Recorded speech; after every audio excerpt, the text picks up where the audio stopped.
Mike Tedeschi, Wealth Management Advisor, Perspective Wealth Planning with this week's market breakdown video. We're going to take a look at the four major U.S. indexes. We're also going to look at the banking sector, the transports, and the semiconductors as well. We'll take a look at the U.S. dollars and commodities, and we'll look at some foreign markets, including the Nikkei and the Hang Seng. So let's jump right into it here. First and foremost, here's the S&P 500. Now, we talked how important it was for us to hold on to this support zone. So what we still have at this point in time can be construed as a breakout with a back test. Now I'm filming this before the market opens on Thursday, and the S&P 500 is up about 1% going into the open today. So we're actually going to open up right around this 4,400 level. And the reason why that's so important, for the last week we have traded inside this range, sitting on support every day, up, down, right into that same zone, right around that 4360 on the top side and just underneath that 4300 on the bottom side. Whoever wins this battle is going to be very important, right? Because we have seen every time that we've pulled back to an area of support, a real quick move higher this year, right? Every time, real quick. We get these big V's higher throughout the course of the year. So the dips have been bought aggressively. And that's what it looked like we had 2 weeks ago, where we had this dip and we had this bounce, but then we rolled back over. So the fact that we spent a week sitting on this area of support, this was the best opportunities that the bears have had this year to give us a meaningful move lower, and it looks like for right now they have failed. So as long as we hold up above this zone, and it looks like we're going to open again over that 4,400, we've got that potential to head back up towards those highs. And as we've talked about many, many times in these videos, the big picture charts still look really, really good. All right, we take a look in at the Nasdaq. The Nasdaq never even came close to back testing that breakout zone. It is also opening a little over 1% today, right up around that 15,000 zone will open here. So that is a good turn as well. This could be a short term or a bottom. We'll have to continue to pay attention, but the fact that we've gotten that bounce off of that zone after fighting there for a week is very positive sign for the market here. We take a look in at the Russell. The Russell is still kind of all over the place, and we know it's just kind of trapped inside of this sideways mess. It's opening up about 1% as well, up around that 22, like up in here. So, you know, this chart still has a lot of issues with it. We haven't really gone anywhere. It's still kind of that sideways trend. But the thing I will point out again is that on this last pullback, the Russell didn't make a lower low, right? It's continued over the last few months to put in a higher low. So this pullback even here didn't take that out, which means buyers are stepping in sooner and sooner and sooner. That does bode well for that potential move to the upside. We're still trapped inside the range, but I would be looking at this to make that move potentially to the upside here. And we'll continue to pay attention to that. Let's look at the Dow Jones here. So the Dow Jones, when we jump in as well, we're going to get about a move of about 1% on the open today. We're going to open up right around that 34,600 level, so that's up about right here. You know, same comments apply. We really sat down on this zone here for the last week. And this, again, was the best opportunity that the bears have had this year, I think, really to get that move lower. Held on to that support. We fought for a while. Now it looks like we're going to get that resolution here to the upside. We still have some overhead resistance at 35,000. But we're still so close to all-time highs. And the fact that we held that support, it does look really good. Now, what I will throw out here, I want to look at the Nasdaq Banking Index, right? This is a potential to actually make a new high today. It's opening right around that zone. We haven't gone anywhere here for 8 months. But it's really hard to get bearish in the market when the banking sector is trading up near those all-time highs. And if we get that move and that breakout today, that would be a very good sign for us to continue to move higher. It's very hard for the market to collapse with financials leading the way. So we do pay attention to that. Now, the weaker area has been that transport sector. We've talked about how the Dow and the transports are a little bit mixed match. The Dow, recently made a new high about here on the chart, whereas the transports have been here. The transports have seen this kind of fall here for a while. And the reason why we look at both the Dow and the transports, the Dows make the good, the transports ship the goods, throughout the economy. And so when we see weakness out of the transports, right, that's a little bit of a concern because goods aren't moving nearly as much. right? And vice versa. If we see the transports moving higher, but we don't see the Dow moving higher, then that means, hey, maybe there's not as many goods being produced, and that could, subsequently be bad. So we want to see the two things do the same thing. What I will say with the transports is it held that major important 14,000 level. It's also going to open up today as well, so you could see that turn higher. And the transportation index, as we know, this year it's very bizarre with the amount of shipping containers that are sitting around ports. You've got, companies that are having issues in terms of finding staffing, and wages are going up. So goods still moving throughout the economy. The supply demand is still there. It's just we have a lot of backup and we have a lot of issues in the supply chain. So this might be one of those times where the Dow and the transports can be a little bit diverged for a while. It actually isn't giving us a negative economic picture. So I would keep that in mind. Last but not least, I wanted to take a look at the semiconductors. Semiconductors are a good look at risk on as well, and the semiconductors are doing a good job. This typically bodes very well. And you'll notice we have put in higher lows here, right? Since March, we're continuing to move up kind of in this upward channel, and we held this important 420 level, turned around and made that bounce. This is going to open up as well. Look for that to continue to push up.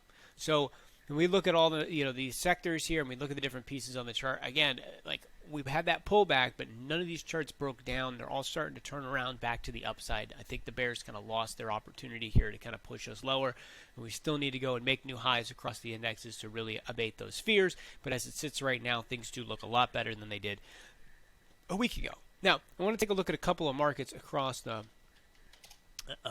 world here. First, I want to take a look at the Japanese Nikkei, and you can see right here major level of support in at 27,000. The last three sessions they had a huge sell from 30,000 all the way down to 27,000, but it held that major level of support, and this is what's important. So we're going to continue to watch that to see if that can continue to push up.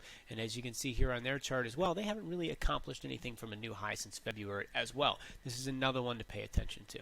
Next, I want to take a look at the Hang Seng. So we talk about China all the time. Let's actually take a look in here, and we can see that for the year they are down. We opened the year at about 27,000. We're back down to that 24,000. Now what you will see is this is that important area of support from September of last year, and it did hold on to that, and it has turned around. They have had a really nice session here today overnight, up about 3%. That's also helping push a lot of the Chinese stocks on the U.S. exchanges up, and that's also part of the reason why we've seen all of the indexes rise higher. Some of the fears over in China are being abated, and so we're seeing that bounce. If this area holds, we could see that kind of push towards the end of the year here.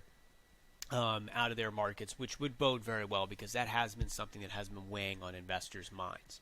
Now we come in and take a look at the U.S. dollar. The U.S. dollar pushed right up into that resistance zone from last September.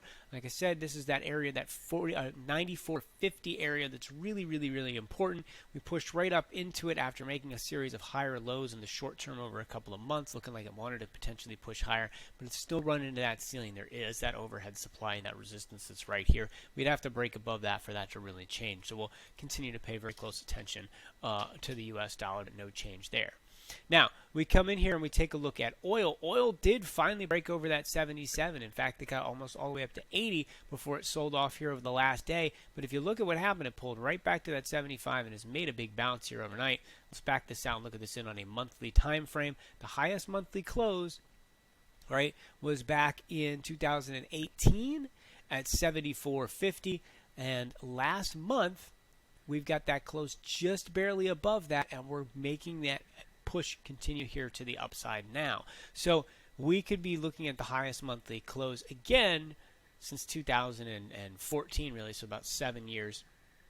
And this is, again, a big area where if we can kind of hold over that 75 to 77 level, we really can push up to 100 on oil. And so we're paying very close attention to that spot.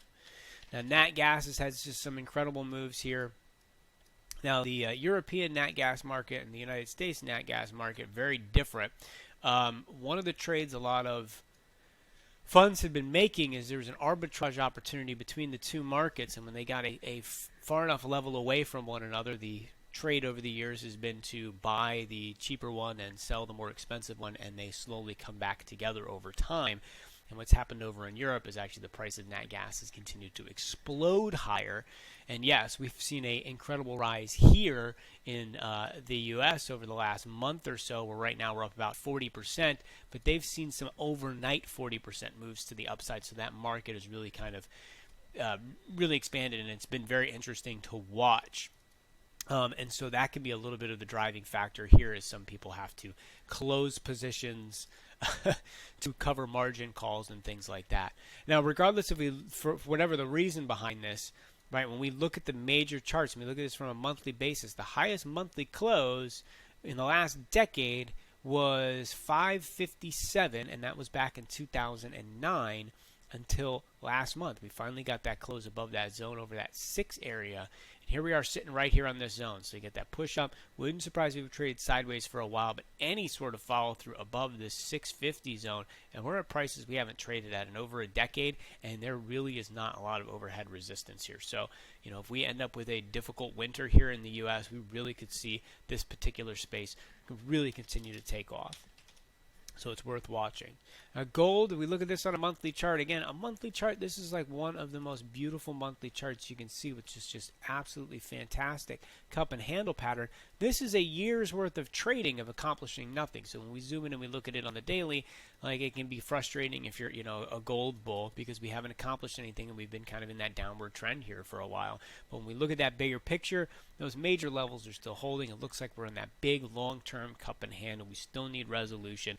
Again, I've said it before, I think if we lose that 1650 area, it completely changes the way this market looks. And we really need to get back up over 1850 before this gets exciting. So this is more of just kind of sitting and watching at the time.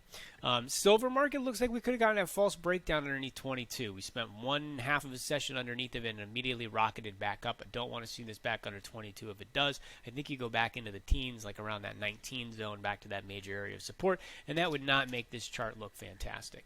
Copper still trading sideways. This has been here for quite some time, hasn't really accomplished much of anything since that spike back in February, and it's just kind of trading sideways. Well, the third quarter is out of the way. Let's take a look at the percentage of stocks that are positive through the third quarter of this year. It's a really high percent. We're up in that 82% zone here heading into the fourth quarter, which is really, really positive. Now, we don't have a ton of data. We have 5 signals, so again, not a huge amount of data to really extrapolate from. But every single time that we have been, where over 80% of the stocks have been positive through the end of Q3, we have not had a single loss in the fourth quarter.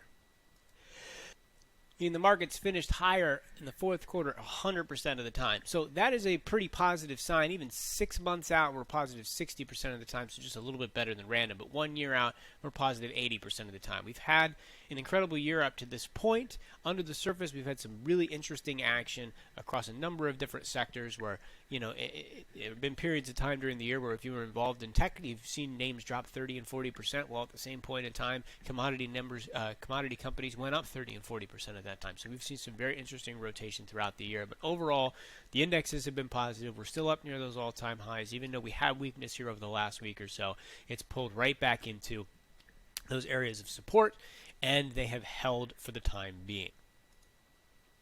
As always, I hope you guys found this content useful. If there's anything you'd like to discuss in terms of the market, feel free to reach out at mtedeschi at perspectivewealthplanning.com, or you can pick up the phone and give me a call at 814-580-9881.